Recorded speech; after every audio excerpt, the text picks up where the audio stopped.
The clock above the restaurant bar ticked louder than it should have, each second landing like a small accusation, and Michael Carter noticed it only because he had already noticed everything else. The empty chair across from him, the cooling condensation on his untouched glass of water, the faint hum of conversations that had nothing to do with him. As the CEO of a nationwide logistics company, Michael was used to people waiting for him, not the other way around, yet that evening he had been sitting there for nearly an hour, staring at a door that refused to open for the one person he hoped would walk through it. Before the story goes any further, if you believe in kindness, second chances, and the quiet power of compassion, take a moment to like this video, share it with someone who needs hope today, leave a comment, and subscribe to the channel so more stories like this can reach hearts that need them. Michael had chosen the restaurant carefully, a warm brick building in downtown Minneapolis, Minnesota, with soft lighting and wooden tables polished smooth by years of shared meals.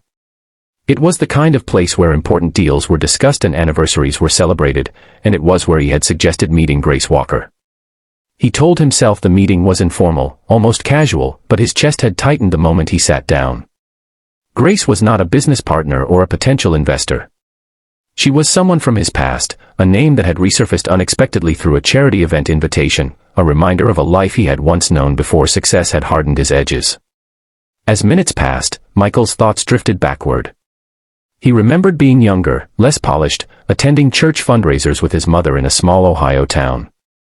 Grace had been there too, always helping, always smiling softly, the kind of presence that didn't demand attention but somehow earned it. Life had separated them when ambition pulled him toward big cities and boardrooms. He had heard fragments about her through mutual acquaintances, about her dedication to community work, about a tragic accident years ago that had changed everything, though no one ever explained how.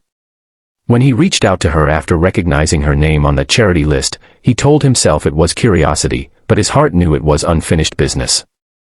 The waiter checked on him twice, careful not to sound impatient. Michael nodded politely, his confidence intact on the surface, while underneath something restless stirred.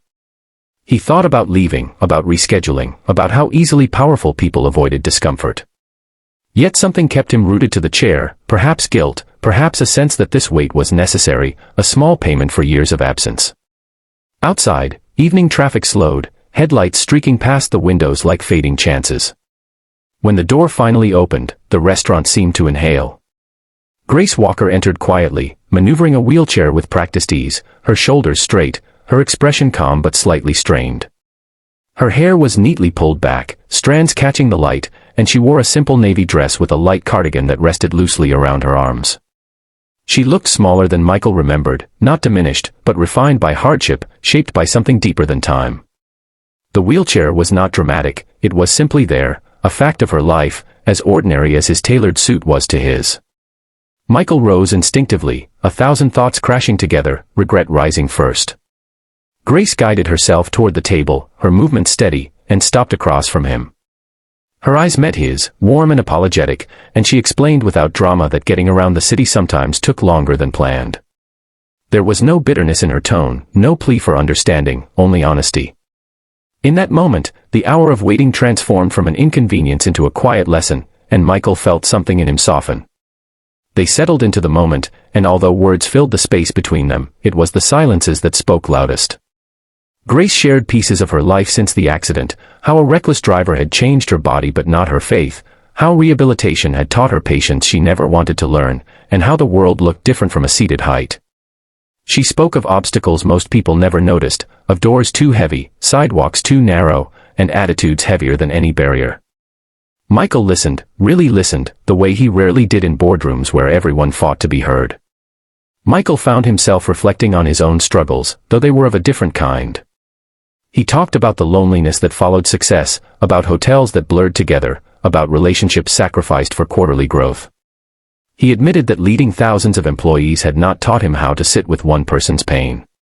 Grace didn't judge him, she absorbed his words with a gentle seriousness, as if each confession mattered. The restaurant faded into the background, plates coming and going, while something fragile and real took shape at their table.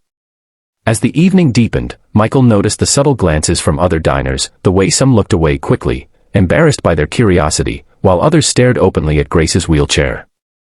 She noticed too, but her posture never changed.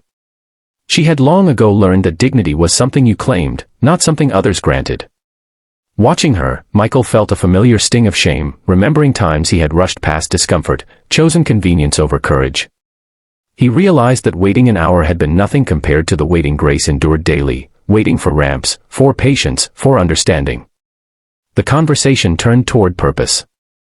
Grace spoke about her work with adaptive sports programs for children, about seeing joy return to faces that had known only fear since injury or illness. She described moments when children realized their lives were not over, just different, and how faith had carried her through days when her body felt like a stranger. Michael felt something awaken inside him, a reminder of values he had once held before profit margins became his compass. He saw clearly how his resources could mean more than expansion and influence, they could mean access, opportunity, and hope. When the bill arrived, Michael insisted on paying, but the gesture felt symbolic rather than transactional. Outside, the night air was cool, and the city lights reflected on the pavement like scattered stars. Michael walked beside Grace as she rolled toward the curb, aware of his pace, mindful of her space. He offered help, and she accepted when needed, neither pride nor pity involved, just cooperation. In that shared rhythm, Michael understood that strength was not about standing alone but about moving forward together.